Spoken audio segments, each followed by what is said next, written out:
if you're really going for growth hormone release, you're really trying to optimize sleep, and the two things are actually linked because of the release of growth hormone that happens from the pituitary in the early night's sleep, well, then you would be wise to do your sauna maybe once or maybe twice a week in the evening or at nighttime, then taking a warm or cool shower just briefly, just enough to kind of rinse off all the sweat from the sauna, and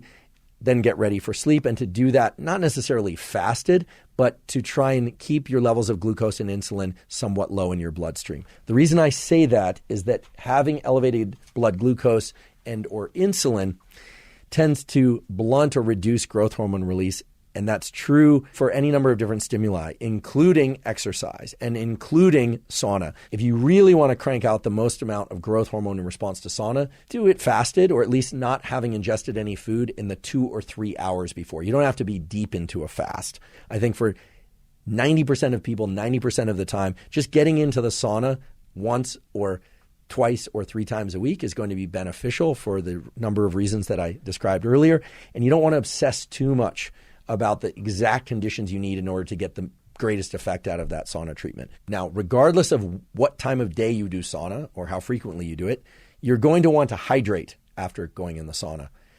When you go in the sauna, you lose water, and when you lose water, you need to replace it